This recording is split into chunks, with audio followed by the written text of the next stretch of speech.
afternoon, one and all. I would like to welcome on behalf of iHub Government of Gujarat and Department of Higher and Technical Education to the special webinar in the Startup Square series, in which we have a distinguished guest today, Atit Danak, who is Principal and Head of CONES program in Genov. We also have Sri M. Nagarajan, Commissioner of Higher Education, Government of Gujarat, and Honorary Executive Director of iHub. I welcome you, sir. I welcome you, Atit, for this wonderful session. So Startup Square is an initiative of Government of Gujarat at iHub, in which we are trying to co-create an interface between industry, academic incubators, and startups. And therein, the agenda of possible co-creation between early stage entrepreneurs and large corporations plays a very vital role.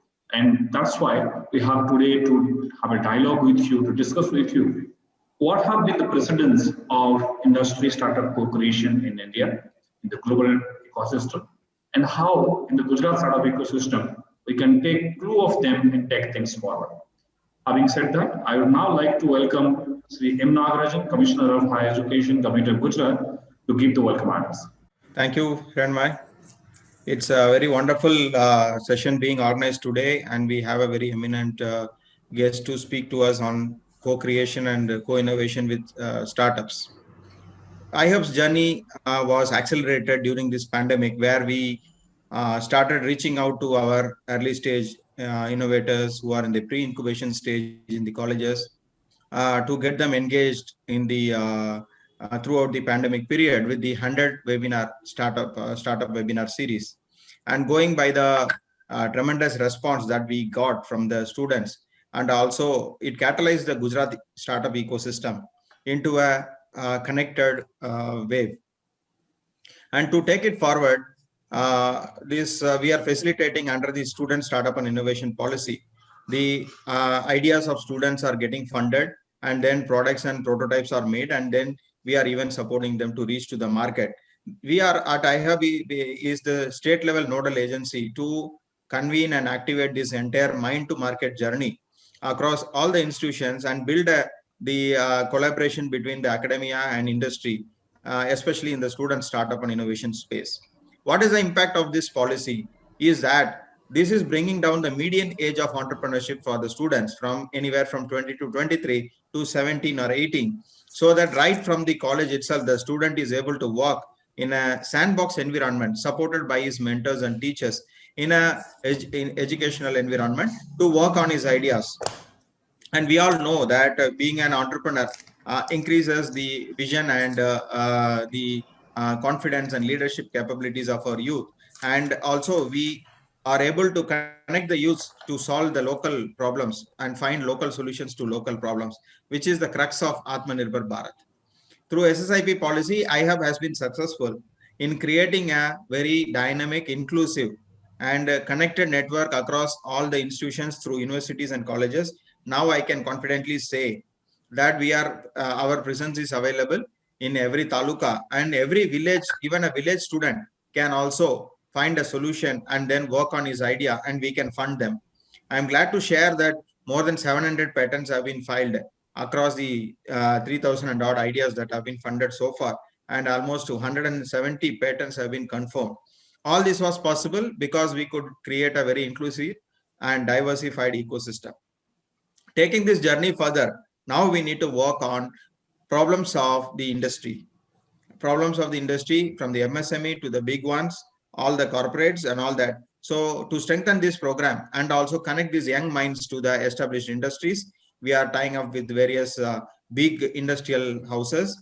And Mr. Atit Danak, who is here and who is an expert in open innovation, is bringing us the new ideas and also valuable insights into how we can use open innovation to facilitate the agility of the innovations and startup to the scale of the big corporates and find viable solutions for both.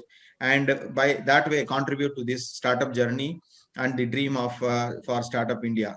And I welcome Mr. Atit on behalf of iHub and Education Department for having for giving his time. And I look forward to discussing on topics of open innovation and co-creation with him today.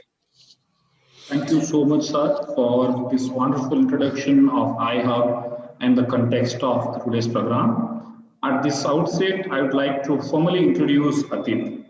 Atit Danak is Principal and Head of CONEX program at Genov.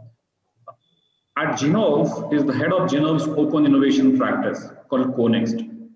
His team specializes in enabling corporate to build effective startup collaborations to drive tangible business impact via investments, commercial partnership, and acquisitions. During his tenure at Genov, he has helped corporates to design, build, and implement their global startup collaboration strategy. A former entrepreneur, Atit has 12 plus years of technical and general management experience in areas of business and product development, operational strategy, and material management.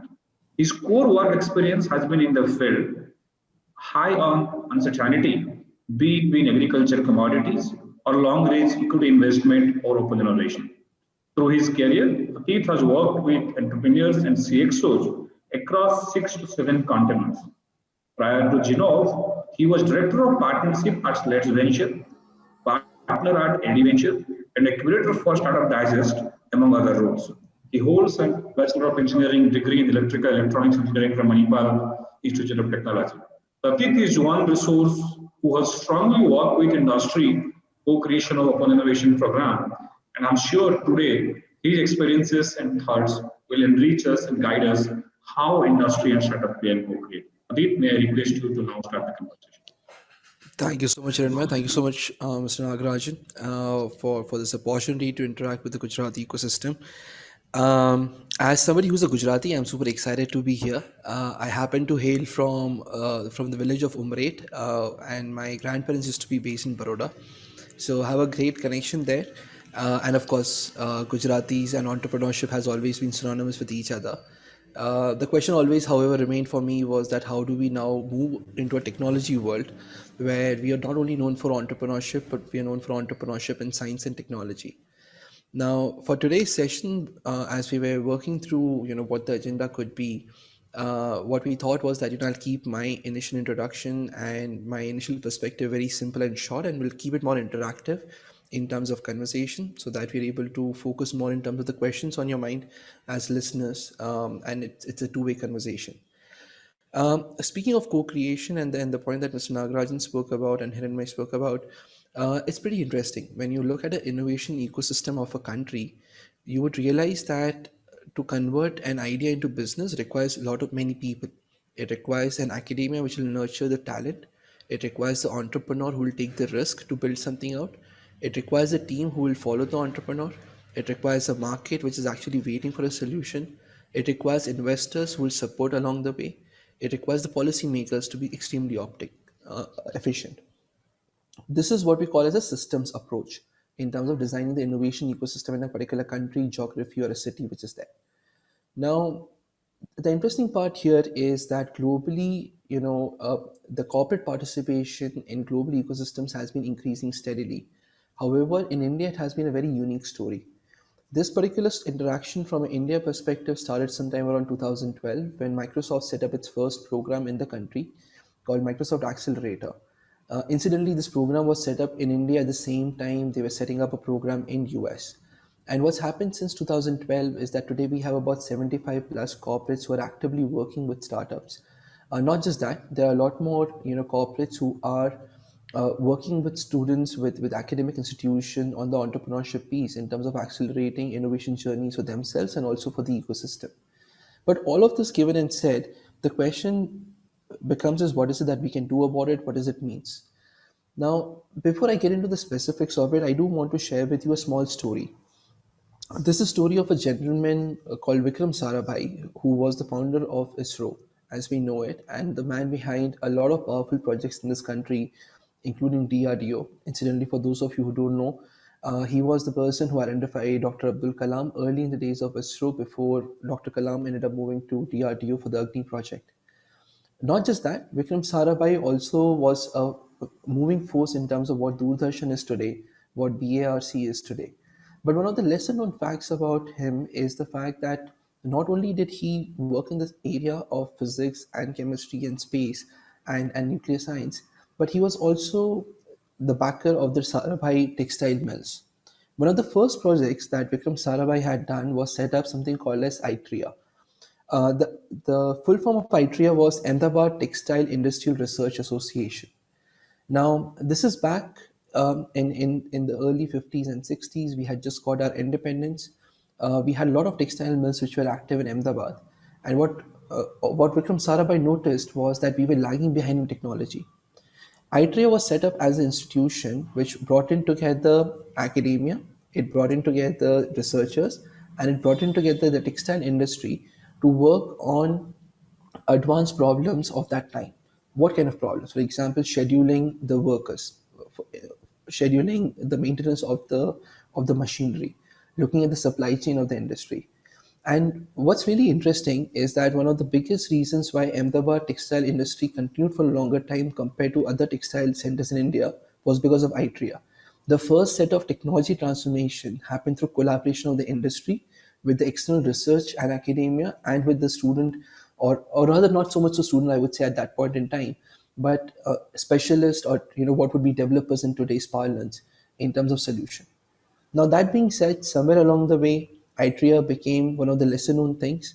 But if I had to take one example of the first open innovation or co-creation or industry developer partnership program, so to say, in the world, was actually from Gujarat, specifically in India, which is there. Fast forwarding to today, what we are seeing is that there is a very unique opportunity that the talent in India has today. When I was back in college in 2008, when I passed out, open innovation was not even a concept that people used to speak in India. Startups were still something, which was still not very cool. They used to just call them, entrepreneurs. There was no term like startup, which was there. And of course, there were no government policies or support back in the day. Now, today we have all those policies available. We have a lot more opportunities available. So the question then eventually will remain is what is it that we as individuals or specifically you as students make of this and how do you go about it? From that perspective, the question which I would say is that what you have to look at a corporate or the industry in general is to say that they are customers and what are the problems that we can solve for them. These are typically folks who have been in their industry for a really long time, but they may not be aware of the recent technologies or more critically how the technology can be beneficial for their use. And this is where an entrepreneur or a student can be an excellent contributor, where if we are able to work with these corporates, not only do we get exposure of solving real problems, which whether they're successful or unsuccessful doesn't matter. It's the experience which will be immensely valuable for us, number one. Number two, if we are able to work with these specialists, what will happen is that today the knowledge gap that we have, we will be able to transcend it and be able to attempt problems which have not been attempted here. But most critically, and something which I'm really excited about, is that if you look at the global macro political issues, geopolitical issues which are there, you would see that every country is trying to reduce the imports and they're trying to increase the exports. Now, what does this mean for India? What it means for India is that one way to increase our exports is that we do more services or we do more products. But what if this industrial base that we have in Gujarat, we were able to target them, we were able to solve their particular problems, we will be able to make these industries a lot more efficient. If we are able to make them a lot more efficient, they'll be a lot more competitive, where we are not fighting, purely basis, quality and pricing. We have a more integrated offering to the world. I think that's where the biggest opportunity is. If we are able to take on to ourselves that as students and the new generation coming into the ecosystem, we will be able to not only make ourselves extremely wealthy or extremely famous or extremely popular or solve the problem. What if we could do so by also enabling other parts of the society? What if we could make the chemicals and the textile hubs and the garment hubs in Gujarat a lot more productive, a lot more efficient, and hence a lot more competitive globally? And how do we do it? ITRIA is just one example. I think it's a wonderful precedence which was set up in Gujarat way before time, way before open innovation became a cool thing, way before Stanford and Harvard even started speaking about open innovation as a term. How do we bring it back is the question that we would be looking to answer. And with that, I'll take a pause here. There are some really interesting questions that Hiranmay had set up, but I'll be happy to answer those questions, Hiranmay, as we go along, and happy to take questions otherwise as well. Thank you, Atif, for this wonderful introduction. I will request Nagarjun sir to put forward few of his own questions before I pick few. Yeah, Atit, that was wonderful that you gave a very homemade example for us. Because the Athira campus is just out next to our iHub Oh, excellent. campus, and I always wondered how these kind of institutions to the test of time and still contributing to the industry in a very valuable manner. And I'm also glad to get a glimpse into the history of innovation and co-creation in Gujarat itself. I think that is a wonderful learning for us today. And I have also been fascinated by this startup and innovation for quite many years now, and especially in open innovation. I always felt it has the potential to be a very wonderful partnership, both for the innovator and for the corporate, because one has the agility and the other has the scale. How do we marry both? That was a natural question I had, and then I hit upon this open innovation model, and I was so glad that such good things are happening. And now, with Gujarat government's education department's initiative, I myself got a very hands-on way to look at things, and today we are here discussing on that topic.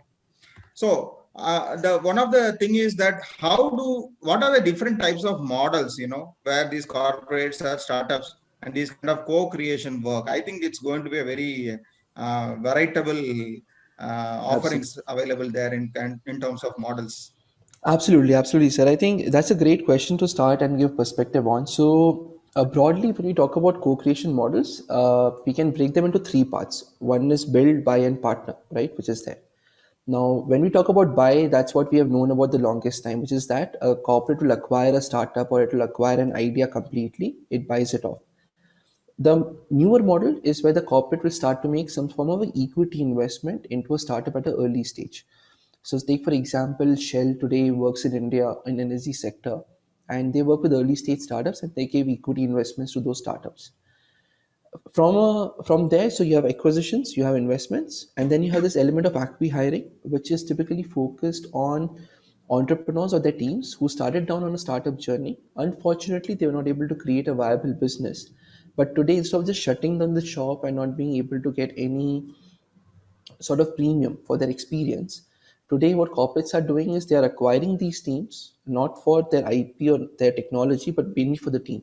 So what happens is the team typically gets access to better pays and better benefits as they go into a corporate. The more interesting ones are in the partnership and the buy side of things. So take for example a large corporate which is trying to go into a digital transformation in a transformation objective. Take for example the Future Group, which has so many retail stores, which is there. Now the way the business is built out, they don't have a technology team. What they have is they have a sales team, they have a procurement team, they have a finance team, but all of those people need to be given better tools or better technology to work with. In such a scenario, what a Future Group would do is they would do some sort of a proof of concept with the startup and then convert that into a vendor agreement or a license agreement for the technology itself. So that's the another form of a partnership which is there. Finally, what you have is something called as joint go-to-market and co-innovation part. Now, joint go-to-market is something which has been extremely popular in India, where someone like Microsoft, which is into smart cities business, when they go and sell to the government says that, hey, when you give us a smart city solution, we want a variety of things. So Delhi government will say, I want something for air pollution. Jaipur will say, I want something for water. Ahmedabad might say, I want something for traffic, or just to make sure that people wear helmet, for example, right? Now, Microsoft cannot build all these solutions itself. So what they would do is they would look for a startup and say, okay, you have this great solution. Let us now go together and pitch to the government or pitch to another corporate which is looking for a solution. So to summarize, you have acquisitions, you have investments, you have acqui-hiring, then you have license vendor agreements, joint go-to-market, and co-innovation. Now, these collaboration models are deployed in different ways. Broadly, the approach which is coming out is what we call as open innovation programs. So these are structured programs. Simply put, you can think of them like an incubator or accelerator program, where there is a very definite structure, but at the same time, they're not an incubator or accelerator. They are designed with a very different value proposition, where the idea is to do the POC and not do too much of curriculum. So it will sit on top of a typical incubation center that we would do, which is there. Yeah, I think with these kind of so many variety of engagement models, I think the cycle also will not be predictable, right? How much time a typical engagement cycle would happen because of the intensity of the various things happening. So, what is your experience in that? So that's the problems that people pay me to solve. The corporates pay me to solve for them. But you're absolutely right. It's not easy because what happens when two organizations work with each other, something very simple becomes difficult. Setting up a meeting time, right? Because in that meeting you want three particular people coming in. One person is in India, second is in US, third is somewhere else, right? So how do you get the meeting together? So yes, to your point, it's not easy. It requires a very definite process which is there. And what we recommend to every corporate is that when you think of these innovation programs, you should not think of it like a cool activity to do. It should be serious business. It should be like you're building a capability. So how you have a HR department in your company which works with every business function or every team to solve all HR related problems, the innovation team should be solving all innovation related problems for the company. So this team can work with sales, it can work with engineering, it can work with manufacturing, it can work with procurement, but this is a single interface. Everybody has to go through that interface. On the startup side, what we recommend is that when they go and talk to a corporate, they should also qualify the corporate. Just because a big company invited you for a conversation, that does not mean you cannot say no to them. You have to see the seriousness. You have to see if they have the right process or not. And if they don't have the right process, then deprioritize it, right? Because eventually we only have so much time in which we have to build and launch a great product. There's only so much money that we have to optimize for. So while the corporate can qualify you, the student or the entrepreneur should also qualify the corporate or saying that okay, this person is serious for me to invest in, this person is not serious for me to invest time in.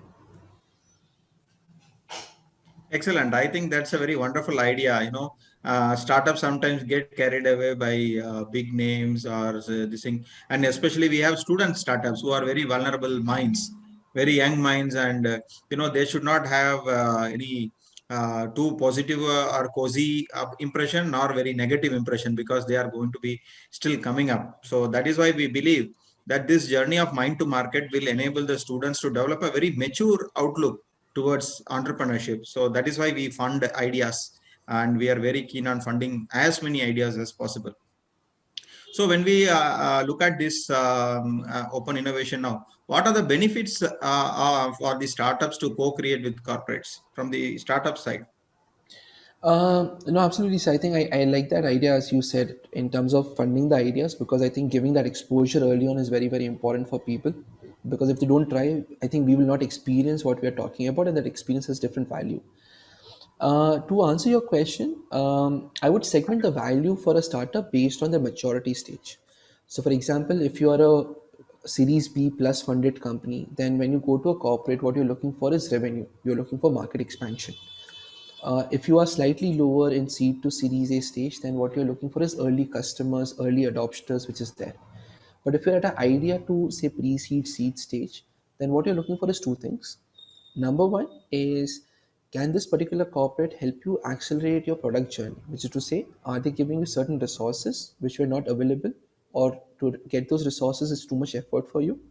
Number two, are they giving you the right knowledge base or the right mentors who can actually help you understand the problem statement better in terms of building the product out? So, what we need is that, say, an incubator will provide the space, it will provide certain credits. On top of it, what the corporate can provide is the knowledge and certain specific tools. So, for example, if you're in healthcare, getting the data set is very difficult. So, if a corporate is providing that data set, then it is very valuable when you're building out a solution as an early stage person. Furthermore, in healthcare itself, you need a lot of certifications. So if you have a corporate who's able to give you the right guidance and mentorship of saying that, look, these are the kind of certifications you would require for this certification, this is the process, and these are the different attributes you have to take care of, odds are that you will be able to get a lot of domain knowledge quickly. Because industries like financial services, healthcare, mobility, anything which is regulatory, there are a lot of nuances, and that nuances, the early we know, it's better. And I'll give you an example. So one of the startups that we were working with was in smart energy meter. Now when they came into one of the corporate programs that we are running, the corporate sales team spoke to them in terms of how to sell these energy meters. And the entrepreneur suddenly realized that they did not have certain certifications, right? So we had to then wait for 6 months because they had to change the product just to meet those certification requirements which are there. Now, if this information was available to the entrepreneur slightly early on, they would have saved those 6 months. So the intent is that the biggest value at idea stage is validation of the idea, reduction in terms of the resources that you have to spend money on, and third is acceleration in terms of what we call as fail fast or fail, safe, which is say that you are able to try things out very rapidly with the right information which is there. And as you mature, it's more and more closer to getting the customer, getting the revenue, and then finally the investment as you go up the maturity curve. Excellent. I think that's a very simple but very effective way to understand the value paradigms that are involved from a startup perspective. So, from the corporate perspective, what could be the benefits in this co-creation process? So the biggest advantage is in terms of a talent, because eventually whatever problems that we are solving, even if you build AI, somebody has to build the AI, which is there. And today, getting access to good talent is not easy. So the number one thing for them is that they get access to smart people who are risk takers, who want to do something beyond the normal job. So odds are they'll be more creative in terms of their mindset. They'll be able to put in a lot more hard work, and that's the kind of talent every company wants within the company. But it's not easy. If you have that kind of piece, you would want to run your own business. So it's a very big talent problem that they are solving. The second problem or the advantage for them is the cost of experimentation is very low. So say for example, you want to build out a new app.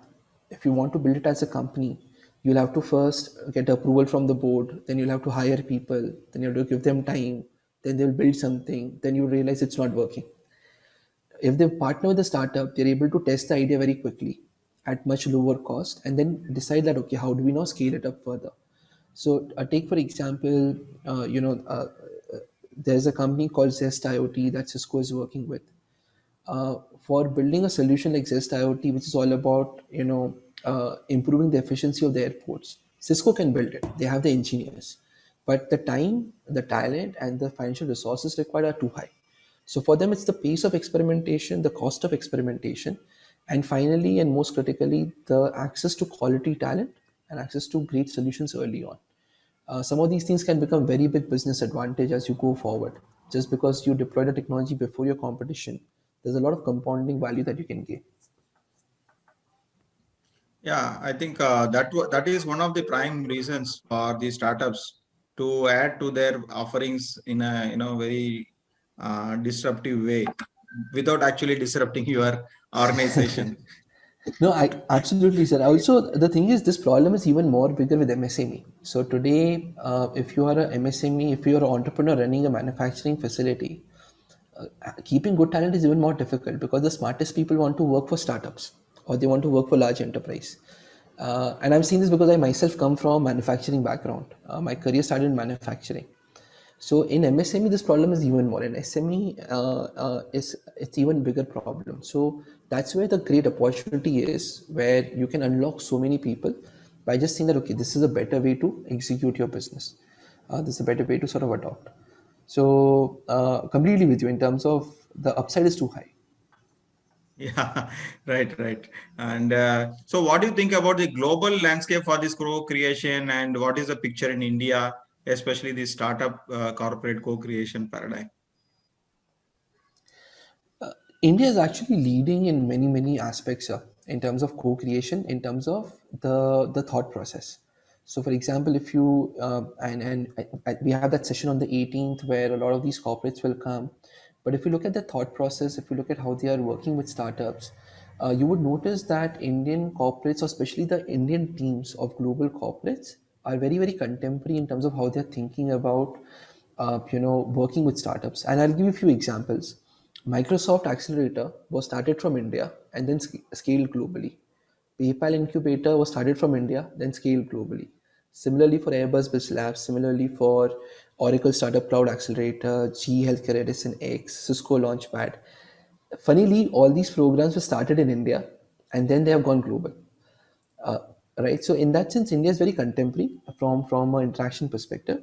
The other part is as we go forward, and I'm not saying this because it's my business, but I'm actually seeing the data that in every year more and more corporates are becoming active. So, for example, Tata Motors, Tata Steel, the whole Tata group has become extremely active in last 18 months to work with startups. Same with Aditya Birla Group, same with Airtel, Idea, Jio, all of them. So uh, where we are, number of corporates will only increase. The question for the corporates is who will move faster and who will create a better program. Yeah, I think that's wonderful to hear because I'm getting a lot of counterintuitive facts from you, which we don't normally normally believe. But I think that's all very inspiring. And I think the role now will be for iHub is to take this open innovation movement right across every academic institution also, and create a value pipeline and broaden the funnel of innovation and ideas. That is what we are looking at. I Absolutely. just have another meeting to join now. So I'll just get your excuse and request Hiranmai to take over from here. Wonderful talking to you, Adit, and look forward to catching you soon again. Likewise, sir. Take care. Right.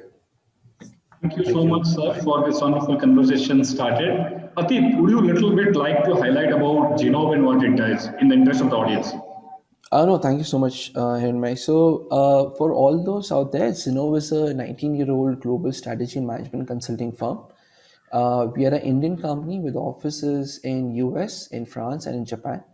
What we do is we work with large enterprises, typically Fortune 500, in terms of helping them build their products better, cheaper, faster, but most critically in a way that they are constantly innovating for the market. Typically, we work with the CTO and the CIO organizations or different companies, and our job is to help them figure out a lot of talent and innovation related problems. From the audience perspective, what we do is we are partners to some of the most leading corporate innovation programs in India. So my request would be that please do keep an eye out. If you're looking to work with corporates, we would love to sort of see you engage with us. One of the programs that we work is Flipkart Leap, for example, which was started earlier this year, and which has worked with startups in retail, supply chain, financial services, and Bharat in general. For the students, what I can share is that there is something very exciting we are working on with few of the corporates, where we'll be engaging with certain select technology business incubators and academic institutions here in May. And what we're doing is we're looking to build out an early stage program. It is still focused on teams, not on individuals. But the idea is that how can we work with the academic TBIs in terms of giving them more support through corporate mentorship and corporate assistance to build more powerful programs. And these will be all deep tech programs focused on technologies like AI, ML, 5G in different industries. So the idea is that at a time when the company is just getting founded, in the first 18 months of a company's existence, how do we make them stronger is what we are working on currently. So fingers crossed, with all of your blessings and good wishes, we'll launch these programs in the first quarter next year. Wonderful. That's beautifully summed up what exactly Genome does. Sir, what should be the readiness of a startup if it aims to get benefited from a corporate open innovation accelerator program? Okay, so there's a slight nuance here. Typically, by default, the corporate open innovation programs really work well for a early or a growth stage company, which is to say, somebody from seed to Series B, Series C, it works the best. Now, that being said, there are programs or there are corporates who work with startups or entrepreneurs are much more earlier. So, for example, if you look at the Boeing Build program, it is designed for students and early stage entrepreneurs. If you look at Intel Plugin program, it is designed for very early stage startups, typically pre-seed companies, typically with about 6 to 12 months of existence who are there. So, to build on my earlier point, as you look at a corporate, it's important to sort of qualify them through these parameters to say what kind of questions they are asking. So, but yes, majority of them look at seed onwards in terms of engagement. Wonderful. How ready are the corporates, because they are a giant organization with their own things to follow. What is the readiness of modern corporates to manage these lean, agile startups and run it inside in an open innovation program? Are they comfortably moving from massive R&D structures to this kind of experiment, or they rope in third-party platforms like yours to enable those decisions? So usually they end up, inviting somebody, like us, or they end up hiring from the ecosystem. See, just to give you an example, while Itria was set up so long ago, and Microsoft set up in 2012, the open innovation ecosystem is only about, say, 8 to 10 years old in India in a formal way, right? So I was born much after Itria was set up, for example, right? And that's true for most of the people in open innovation today. So in that sense, it's a very limited pool of people who have actually built out these successful programs, and consequently, companies do end up working with partners to accelerate their journey. Now, that being said, open innovation is a subject that we're very interested in. Because startup collaboration is something that we're interested in, and we are seeing the numbers increase. But it's not an easy process, because what happens is that you are when you talk about a corporate. So one difference between a startup and a corporate is that corporate already has these repeatable, replicable, scalable processes they're executing on. Startup is a company which is trying to find these repeatable, replicable, scalable processes. Now, once you have a process set, it's very difficult to change those particular pieces. So it's almost like a change management theory which comes into play in terms of saying that, okay, when you talk to a founder, what is it that you want to cover? How is it that you want to talk to them? How is it that you want to shortlist them? How do you give them the support? Those things are still nuances. It's easier said than done.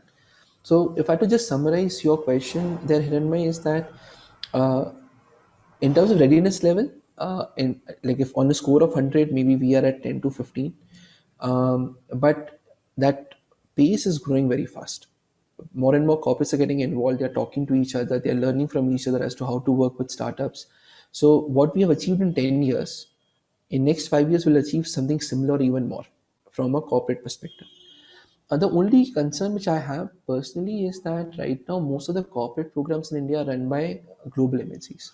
They are not run by Indian MNCs, and I think we are losing a very big opportunity where a US-based company comes to India to work with the Indian innovation ecosystem.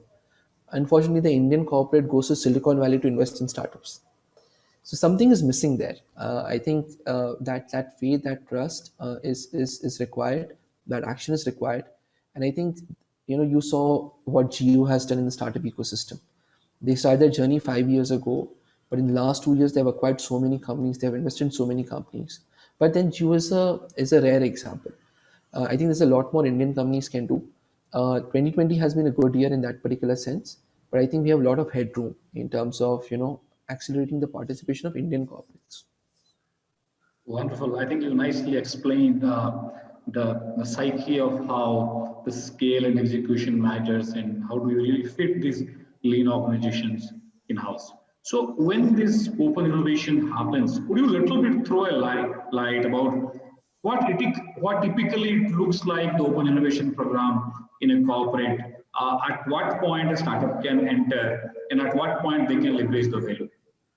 Got it. So, in a structured program, I think a very good parallel to draw is like with the typical incubator accelerator. So, you can divide the program into three parts. Step part is sourcing of startups or identification of the opportunity. Step two is in terms of the actual co creation or engagement, which is time bound in a sandbox controlled environment. And then step three of the phase three, which is about post POC discussion as to what will happen. So the typical journey is that in a good program, the innovation team will talk to the stakeholders in the corporate, understand what are their priorities. So, for example, they'll talk to the procurement team, they'll talk to the product team, they'll talk to the finance team, understand who's working on what problem.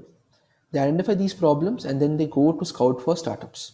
Once they scout for the startups, they shortlist these startups is when they start having an initial curation or identification process of selecting the companies. Very similar to incubator accelerator, where you fill in an application, you talk to the program team, then you pitch to a jury, and then final selection happens. Now, once the final selection happens, is where the business, the innovation team, and the startup come together, and they start identifying the problem to very specific, right? So, how we were planning this webinar, for example, we initially got in touch, we confirmed that we are going to be working, we set up the time, and then we spent some time to figure out what is the agenda for today's session. Very similarly, what is the problem startup will solve, what are the success criteria of that problem to be solved, what are the resources that the startup will contribute to solving the problem, plus what are the resources the corporate needs to contribute to solve the problem. So, for example, if you're doing a AI solution, the corporate needs to give you data. If you're doing some sort of a healthcare solution which is built on a medical device, they have to give you that integration which is there. So that is what we call as the POC scoping.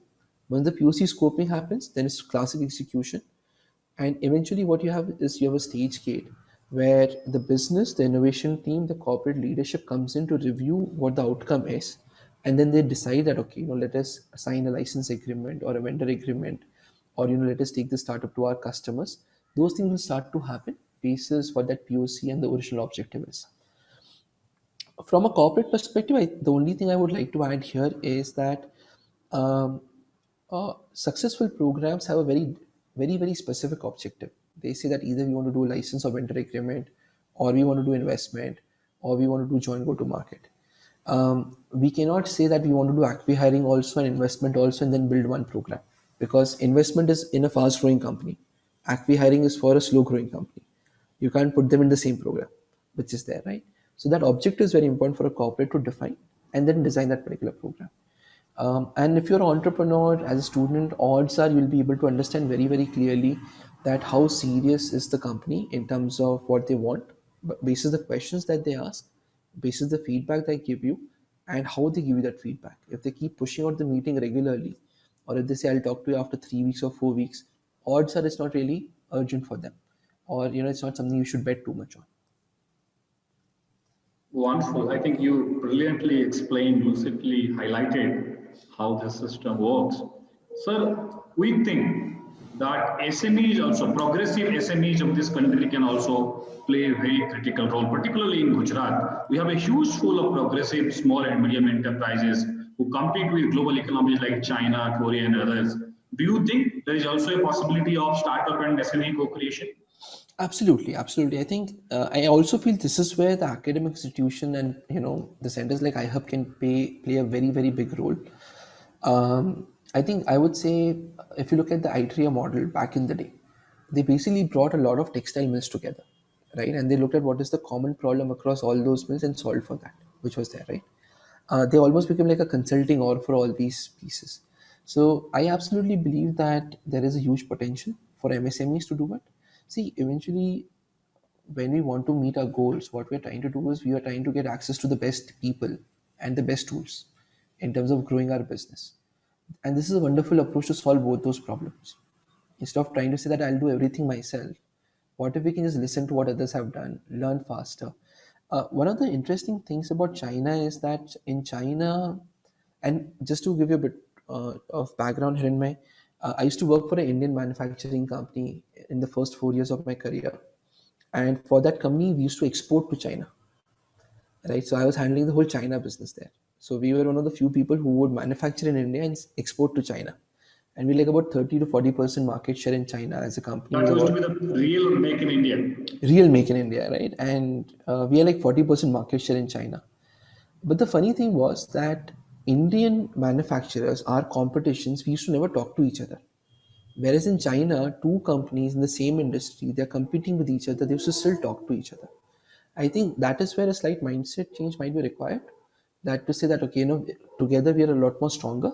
And then I think it'll allow someone like iHub to really unlock the potential which the students have to offer in terms of MSMEs. It's about not just winning in India, it's about winning in the world. So for me, yes, it's a very big opportunity. Wonderful. Sir, one common question which startups fumble around when they try to interface with the industry. How this IP issue is taken care of? Do you come across some cases in terms of? Yeah, so typically in a good program, and this is one of my qualifying factors, is that before a company can start a POC discussion with you, they'll typically ask you to sign a NDA, and they'll also ask you then to sign a MOU. Now, at the point of NDA, they cannot really discuss IP because think of it this way: I am in a large corporate. If an entrepreneur comes to me and says, "I want to discuss an idea with you," and says, "Give me IP protection," I cannot do that for my company. We have still not spoken. I don't understand what you're trying to do. You don't understand what my problem is. I can't give you a document to protect your IP, which is there. I can give you an NDA, which is there. Now, as a founder, the person has to be very sure of not opening all their cards to me, right? They have to be smart about their business. I have to be smart about my business as a corporate. That being said, when a formal POC is happening, all the good companies in their memorandum of understanding have a clause on IP where what they say is that when you came into this discussion, whatever IP you had is yours, whatever IP I had is mine. What we co create, they very clearly articulate how that will be taken care of. So that's one of the qualification criteria in that particular sense. The typical modus operandi in most programs today is that the IP resides with the startup and the entrepreneur unless the corporate signs a separate document with them in terms of buying or acquiring that particular IP or licensing that particular IP. But eventually, as entrepreneurs, we have to be smart about how much we share. We have to share enough to excite the other person. At the same time, we have to be protective of ourselves and say that okay, we need a very clear documentation in place. And a good corporate program will never say no to it. Wonderful. I think that's very beautiful insight that given all the instruments that we have, we need a certain degree of maturity, both from the startup's point of view, both from the corporate's point of Absolutely. view, how to negotiate, how to deal with it, because that's what fraction of your knowledge is black box, what fraction of your knowledge is white box. That's something the entrepreneur needs to decide. Absolutely. And it's for them to decide. Like, I cannot say, don't share this, don't share that. Nobody can say it, right?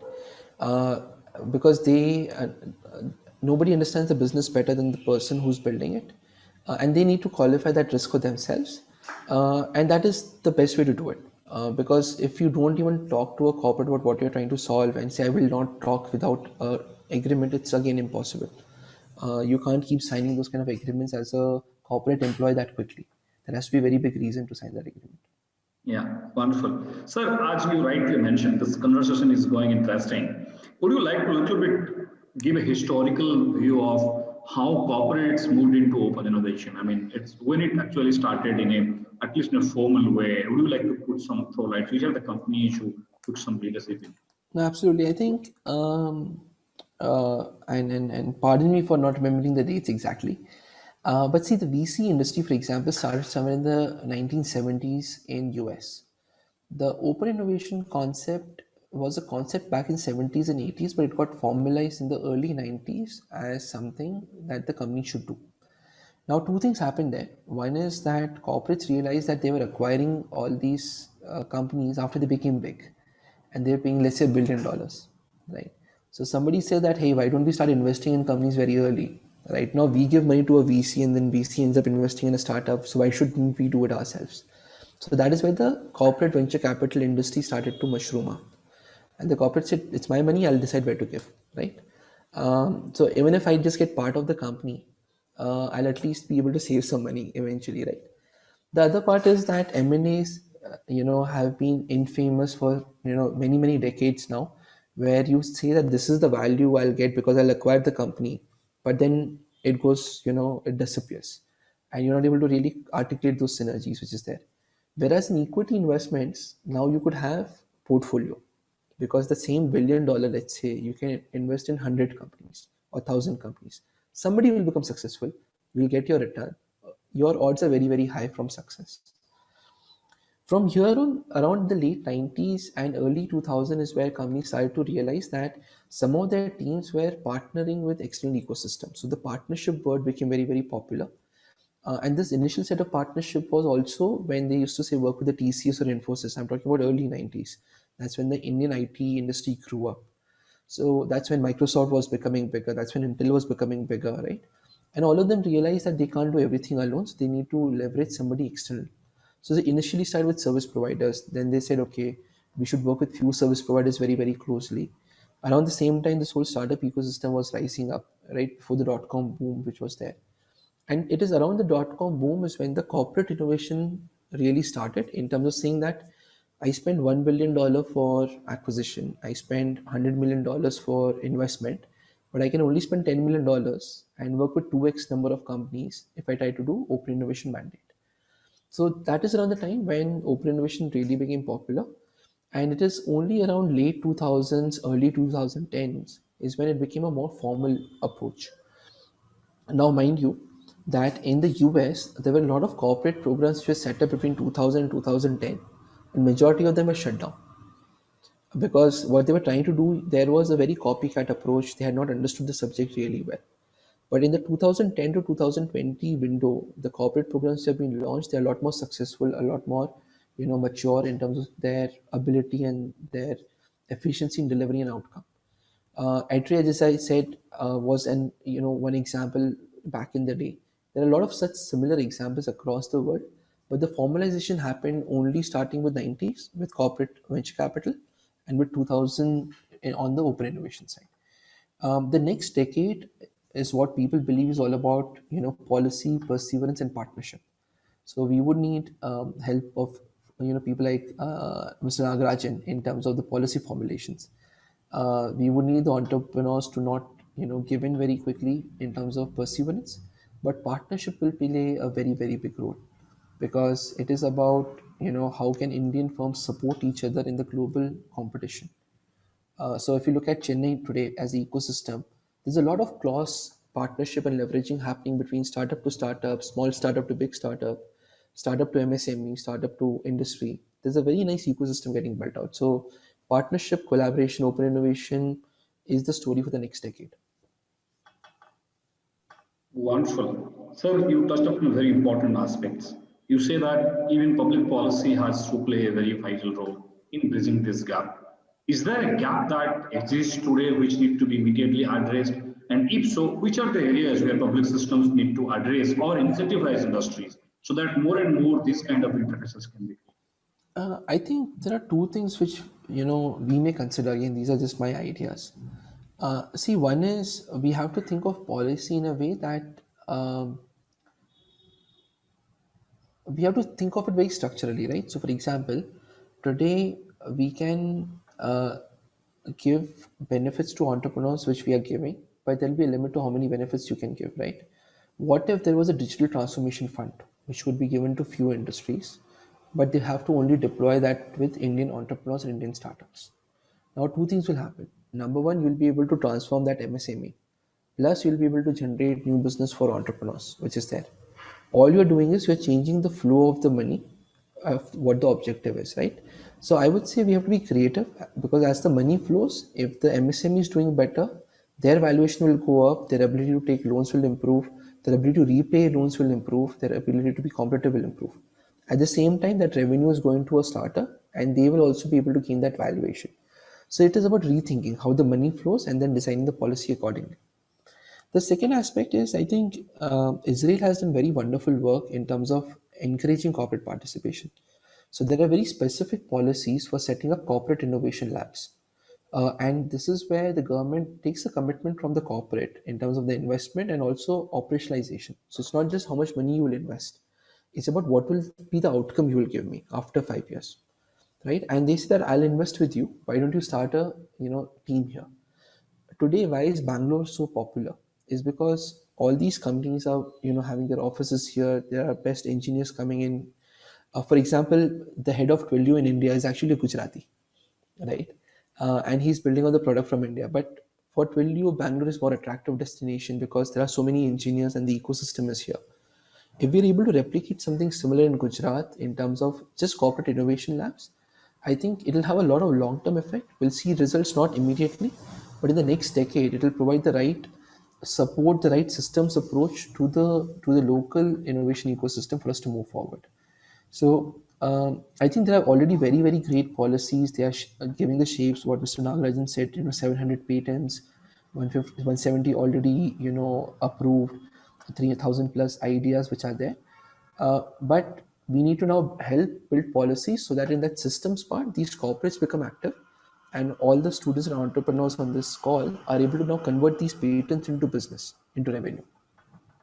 I think it's a brilliant idea. You thought about how do we really push these two sides, and the interface has to be incentivized so that it creates a win-win situation from both the sides. And you rightly mentioned that whatever we could achieve in 10 years, probably in next 5 years we can do more of that kind because the ecosystem is maturing. So you have been very closely associated with Indian startup ecosystem. What have been your observation? What are the key points that you see that we have progressed well, and when do we move forward? Yeah, I mean, I think I have been very lucky in terms of working with entrepreneurs my whole life. So the first company that I worked with was in manufacturing, but it was an entrepreneurial firm which was there. Then I was an entrepreneur. Then I was working on investments with entrepreneurs. Now it's open innovation. I think we are maturing really well, honestly, Hiranmay. I'm not saying this because I'm supposed to motivate all the students. We actually are doing well. The kind of ideas, the kind of solutions, the kind of entrepreneurs that I've seen year on year, the quality is definitely improving. If you look at this year, 2020, in spite of COVID-19, the investments are coming back, right? Gujarati में भी से ना पैसा पैसा ने खींचे. So if there was nothing there, this money would not have come in. So quarter one of this year, we had raised more investments than last year as ecosystem. Quarter two, it went down. But quarter three, quarter four is already going up. Quarter four is going to be bigger than quarter three. We have more corporates participating. Absolute number of startups are increasing. We have had more unicorns this year. We have 10 unicorns in 2020, right? 35 unicorns overall, which is there. We are seeing more startups come from tier 2, tier 3 cities, or maybe not even tier 2, tier 3. I think the right word is emerging and nascent startup hubs is where we are seeing more, companies come in. If you look at the, Chief Economic Advisor's report this year, the economic survey, there was a visualization in terms of how the entrepreneurial ecosystem in India is growing. We were just looking at the data. Almost about 30% of startups in India are now coming from outside Bangalore, Delhi, Chennai, Hyderabad, right? 5 years back, this was 22%. So I'm pretty optimistic about the ecosystem. I'm pretty optimistic about the kind of startups we are seeing, the kind of participation we are seeing from investors, from corporates, from policymakers. It's never going to be easy to be entrepreneur in India because you're competing not with just your fellow Indians, you're also competing with Uber trying to come into India. You're also trying to compete with large Indian and global MNCs, which is there. But there's just too many problems for Indians to solve. It's story of not of disruption, but of creation. We have to create solutions because there is nothing to disrupt, right? You can't disrupt healthcare in a village. You have to create healthcare systems in village. So I think it's a massive opportunity which is there. Wonderful. Sir, just to sum up this conversation, we came from the perspective of how industry and startup can co-create, and we move toward policy and how the ecosystem is evolving. I'm sure these insights which Atit shared have been very, very wonderful insight for all of us, all the people who are listening to you. And the action point that you shared or laid down, that how Gujarat could really leverage this. And you started with the anecdote that we have already precedents for doing that decades before in a very, very institutionalized manner. And we could do so in manifold, in 10x and 100x. I think, Aditji, it was a wonderful talking to you. It was really a toast to learn from you how this ecosystem works. And very soon I have, and other organizations would love to co-create, involving these startup ecosystems together. And I must thank on behalf of Government of Gujarat, Department of Higher and Technical Education, IHUB and the entire startup community. And it's good to see a Gujarati guiding all the Gujaratis to do good work. And I think that's a brilliant thing to happen. And I think it's a digital homecoming for you. And all your insights will be really useful, and we'll take this thing forward with you. Thank you so much for the invite today. And yes, once a Gujarati, always a Gujarati. And we also say, Garvi Gujarati, which is there. So I really hope that we're able to do a lot more as the ecosystem, not just as a state of entrepreneurs, but as a state of innovative entrepreneurs in science and technology. So happy to support, happy to be here. Thank you so much for the invitation. Really enjoyed the conversation with yourself, Hiranmay, and Dr. Mr. Nagraj. So thank you so much for this invitation. Thank you, sir. Thank you so much. It was wonderful having you. Good evening. Thank you.